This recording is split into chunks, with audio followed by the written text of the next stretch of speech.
Free. Free at last.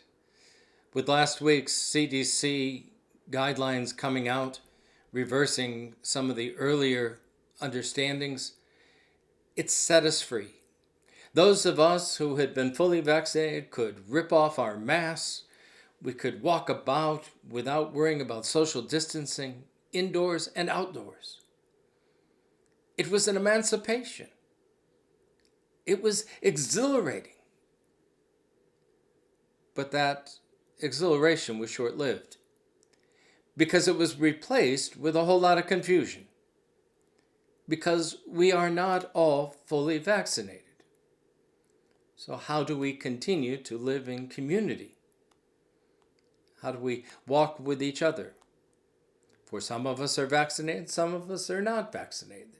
Some of us have chosen because of medical reasons, others political reasons, not to be vaccinated. Some of us have not been able to procure vaccines yet. Others have to wear masks irregardless of whether they're vaccinated or not. How do we do this together? I've always taken my cues for communal living from St. Paul, because he dealt with a wonderful community in Corinth. They understood such freedom that we have been given. Their freedom was freedom in the gospel. They bit whole hog on grace, that it is God who makes right the relationship with humanity, not we ourselves. We cannot screw it up by what we do or not do. That relationship is by God's grace alone.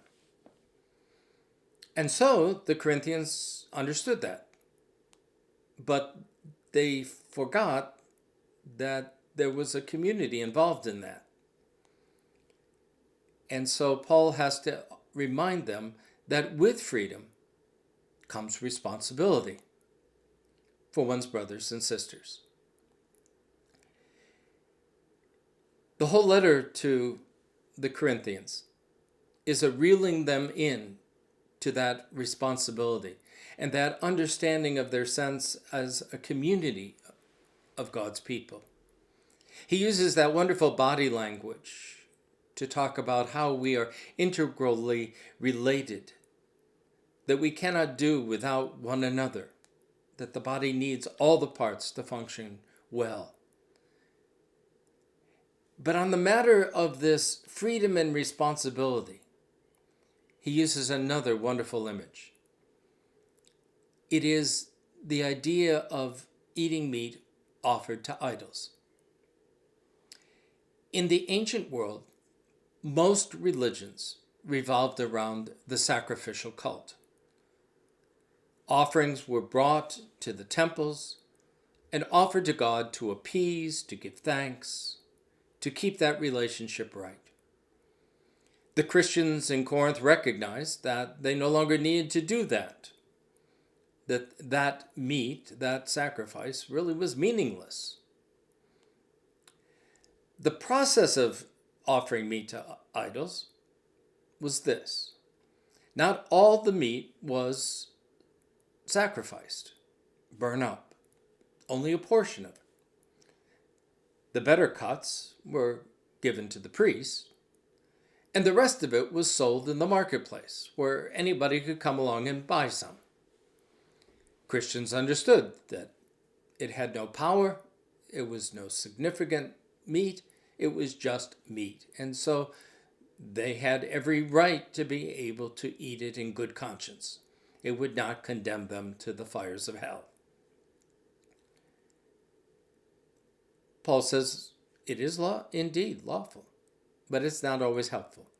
Because if you're eating meat offered to idols, confuses your brother or sister, if they start wondering if you believe in those idols, or if they should believe in those idols, or if they should eat that meat, even though in good conscience they don't want to, then you should refrain from eating meat offered to idols, even though it is your right. It is your responsibility to your brothers and sisters not to lead them astray, not to cause them undue hardship, confusion, or consternation. So, how does that play out with us these days? How do we, in this new freedom, walk in a way that is helpful to our brothers and sisters and not hurtful? I've made a call to the community at Grace that now is a time when we need to be kind and gentle with one another. Something that, as a nation, we haven't done really well over the course of the last year. We've gotten that sense of individual rights and freedoms pretty well honed, but not so much the responsibility piece. Now is the time to work on the responsibility. How do we be responsible members of this society to our brothers and sisters who may, for reasons of choice or reasons of conscience, not see things the way we do?